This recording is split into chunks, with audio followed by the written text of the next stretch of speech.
नमस्कार दोस्तों, हमारे YouTube channel Guruji from school में आपका हार्दिक स्वागत है। हम क्लास 9th के इतिहास की पुस्तक का सेकंड चैप्टर यूरोप में समाजवाद एवं रूसी क्रांति के बारे में इस चैप्टर में अध्ययन करेंगे। इस चैप्टर का नाम जब हम पढ़ते हैं यूरोप में समाजवाद एवं रूसी क्रांति, तो इसमें आप देखोगे इसके दो पार्ट हैं पहले से ही, कि एक तो हम पढ़ेंगे इसमें यूरोप में समाजवाद और दूसरा पढ़ेंगे रूसी क्रांति। लेकिन दोनों साथ साथ क्यों? क्योंकि जो यूरोप में जो समाजवाद आता है उसके कारण रूसी क्रांति पे क्या प्रभाव पड़ता है उसका हम इसमें अध्ययन करेंगे। अब लेकिन बात करते हैं यूरोप में समाजवाद कि जो समाजवाद आता है वो यूरोप में आता है। तो समाजवाद क्या है, पहले इसकी बात करते हैं। प्राकृतिक संसाधनों पर किसी व्यक्ति के स्थान पर पूरे समाज का अधिकार हो। ये लोग मानते हैं, जो समाजवादी जो लोग हैं वो मानते हैं कि किसी एक व्यक्ति का प्राकृतिक संसाधनों पे अधिकार हो जाना क्या होता है, वह अपने ही हित की बात करता है, मजदूरों के हित की बात नहीं करता है। इसलिए इन नेचुरल जो रिसोर्सेज हैं, जो संसाधन है, उस पर क्या होना चाहिए, पूरे समाज का अधिकार होना चाहिए ताकि समाज के हित की बातें सोची जा सके। और लेकिन बात करते हैं कि ये जो समाजवाद है यूरोप में ही क्यों, किसी अन्य महाद्वीप या देश या कहें पूरे यूरोप को छोड़कर अन्य कहीं पर क्यों नहीं है, यूरोप में ही क्यों है? इसका सबसे प्रमुख कारण है कि यूरोप में सांस्कृतिक और बौद्धिक चेतना का केंद्र था।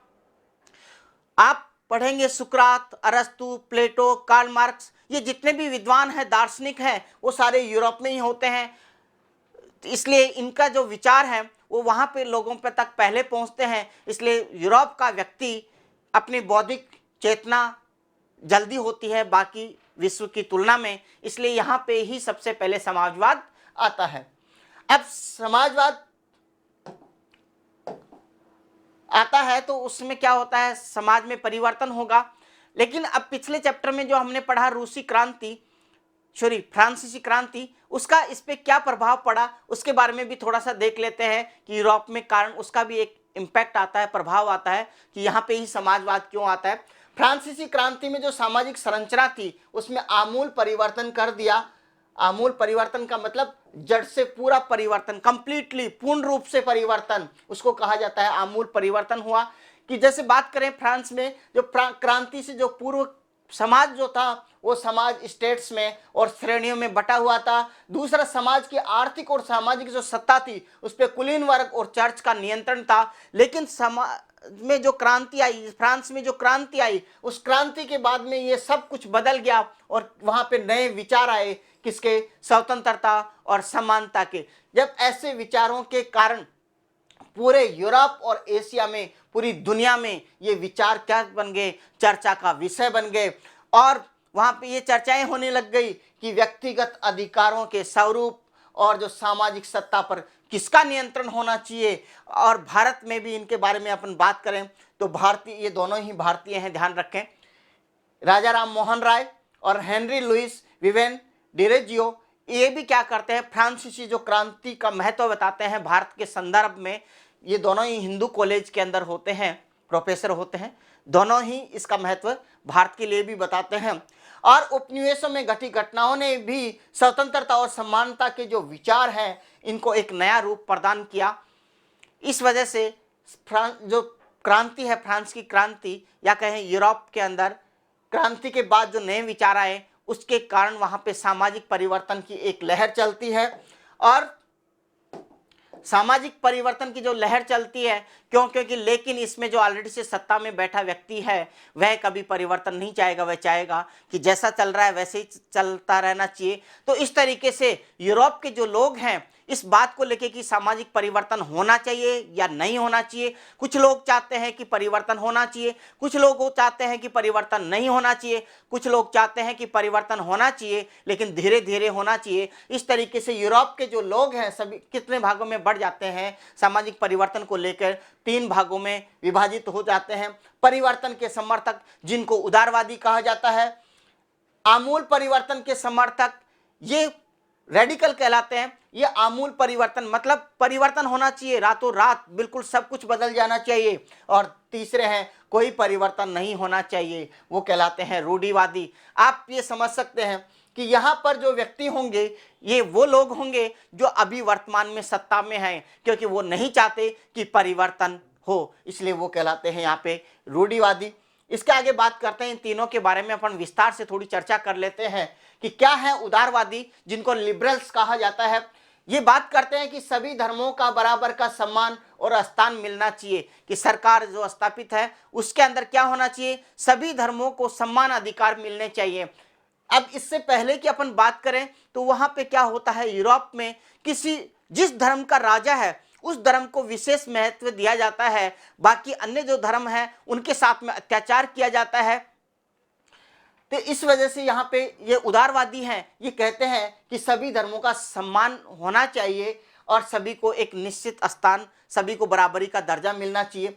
वंश आधारित सत्ता के विरोधी थे, कि ऐसा नहीं कि शासक जो बना हुआ है ठीक है कोई बात नहीं, यदि वह विद्वान है, बौद्धिक है, जनता की सेवा कर रहा है तो उसे राजा बनने का हक है, लेकिन मान लो उसका पुत्र है या बेटा है, उसको कोई बौद्धिक ज्ञान नहीं है, उसको राजनीतिक ज्ञान नहीं है, उसको संता को उससे संतुष्ट नहीं है, उसके बावजूद भी वह राजा बन जाता है, तो ऐसी स्थिति में ये जरूरी नहीं कि वहां पे सत्ता है वंश आधारित नहीं होनी चाहिए। यदि जो योग्य व्यक्ति है उसको सत्ता मिलनी चाहिए, मतलब सभी का हिस्सा इसमें पार्टिसिपेट होना चाहिए। सरकार के समक्ष व्यक्तिगत अधिकारों के रख सकते, और ये चाहते हैं कि जो व्यक्तिगत अधिकार हैं कौन से, जैसे स्वतंत्रता, समानता, इनका अधिकार, इनका रक्षा होनी चाहिए, कहाँ पे, सरकार के लेवल पे। और प्रतिनिधित्व आधारित निर्वाचित सरकार हो जो शासकों अफसरों के प्रभाव से मुक्त हो, और एक सरकार ऐसी होनी चाहिए जो क्या हो, निर्वाचित प्रतिनिधित्व है, और जो प्रतिनिधित्व करे कि किसका, जनता का। तो इस तरीके से सरकार चुनी होनी चाहिए, लेकिन उस पे शासक का और वहां पे जो अफसर हैं उनका प्रभाव नहीं होना चाहिए। इसके आगे बात करें, सुप्रशिक्षित न्यायपालिका द्वारा स्थापित कानूनों के अनुसार शासन कार्य चलाए, और वो जो शासन चलाए वह किसके आधार, जो न्यायपालिका है जो सुशिक्षित हो, उसके द्वारा जो कानून निर्धारित कर दिए गए उसी के अनुसार शासन चलाने वाली सरकार होनी चाहिए। इतनी बात होने के बाद भी हमें कहा है, या ये क्या है, लोकतंत्रवादी नहीं है।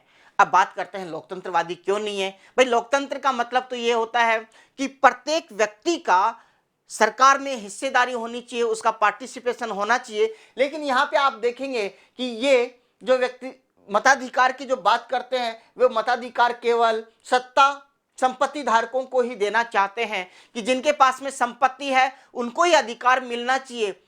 आप ये सोच सकते हैं ऐसा क्यों कह रहे हैं, क्यों, क्योंकि फ्रांस की क्रांति के अंदर आपने देखा होगा जैकोबिन सरकार, जो संपत्ति विहीन लोगों को भी मताधिकार देने के बाद में जो सरकार बनती है रोबेस्पियर की, वो किस तरीके से त्राही त्राही मचाती है। इस वजह से यहाँ पे ये जो उदारवादी लोग हैं ये तो चाहते हैं कि परिवर्तन होना चाहिए, लेकिन मताधिकार का प्रयोग केवल और केवल संपत्ति धारकों को मिलना चाहिए। तो ये यहाँ पे इस वजह से यहाँ पे लोकतंत्रवादी नहीं है। आगे बात करते हैं रेडिकल। ये देश की आबादी, ये चाहते हैं कि देश में जो सरकार है वो देश की जो आबादी है उसके बहुमत के आधार पर होनी चाहिए, सरकार उसके बहुमत के आधार पर होनी चाहिए। और वहां पे केवल पिछले, मैं उदारवादी की बात करूं, उन्होंने केवल पुरुषों के मताधिकार की बात की, लेकिन रेडिकल जो है ये महिला मताधिकार के भी समर्थक है, कि महिलाओं को भी क्या मिलना चाहिए, मत देने का अधिकार मिलना चाहिए।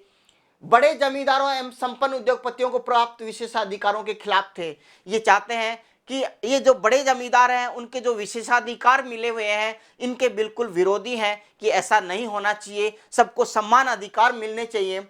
हालांकि ये निजी संपत्ति के विरोधी तो नहीं है, लेकिन सुनिए, लेकिन कुछ लोगों के पास ही संपत्ति का संकेंद्रण के विरोधी थे। भाई ठीक है, निजी संपत्ति है आप अपनी रखिए, लेकिन ऐसा नहीं हो कि बहुत बड़ी आबादी का या में जो कुछ हिस्सा है कम जनसंख्या का जो संपन्न है उन्हीं के पास में पूरी संपत्ति उन्हीं के पास एकत्रित हो जाए, ऐसा भी नहीं होना चाहिए। इस तरीके से ये रेडिकल्स इस तरीके की विचारधाराएं रखते हैं। और तीसरे अपन बात करते हैं रूढ़िवादी, जिनको कहा जाता है कंजर्वेटिव्स। ये अब इसके अंदर कौन होंगे, वो लोग जो प्रेजेंट में सत्ता में हैं, और वो उदारवादी और रेडिकल दोनों के ये खिलाफ हैं। क्यों, क्योंकि ये पहले से ही सत्ता में है। इनको पता है चाहे उदारवादी जो चाह रहे हैं जिस तरीके से सरकार आए, चाहे रेडिकल वाली सरकार आए, हमारा जाना तो निश्चित तय है। इसलिए ये कह चाहते हैं कि परिवर्तन नहीं होना चाहिए। फ्रांस की, लेकिन क्या हुआ, फ्रांस की जब क्रांति के बाद बदलाव को स्वीकार करते हैं, धीरे धीरे इनको समझ में आया जब फ्रांस की क्रांति होती है, फ्रांस की क्रांति के अंदर क्या होता है, सम्राट का हश्र देखा है इन लोगों ने कि किस तरीके से उसको फांसी पे चढ़ा दिया गया है, गिलोटिन कर दिया गया है। तो उसके डर के मारे वो समझते हैं कि जनता जाग चुकी है, मजदूर और किसान जाग चुका है। इसलिए अब वह इस बात को 18वीं सदी के बाद में जब 19वीं सदी आती है, तब ये कहने लग जाता है रूढ़िवादी जो तबका है, जो वर्ग है, कि नहीं, परिवर्तन होना चाहिए। लेकिन परिवर्तन कैसे होना चाहिए, धीरे धीरे होना चाहिए और बदलाव की प्रक्रिया मतलब धीमी धीमी होनी चाहिए। अतीत का सम्मान हो से पूरी तरह ठुकराया नहीं जाए। और ये चाहते हैं अतीत जो हम ऑलरेडी से जो सम्राट रहे हैं, हमें भी उस जो नई सरकार बनती है उसमें कोई ना कोई सम्मानजनक पद होना चाहिए। उसको ठुकराया, जिस तरीके से वहां पे फ्रांस में ठुकरा दिया गया था, ऐसे नहीं ठुकराया जाना चाहिए। इस तरीके से ये रूढ़िवादी जो लोग हैं इस तरीके की अपनी विचारधारा रखते हैं। इन परिवर्तनों को लेके समाज में क्या परिवर्तन आते हैं ये जानेंगे हम नेक्स्ट वीडियो में। यदि ये वीडियो आपको अच्छा लगा तो शेयर करें, लाइक करें और हमारे चैनल को सब्सक्राइब भी करें। धन्यवाद।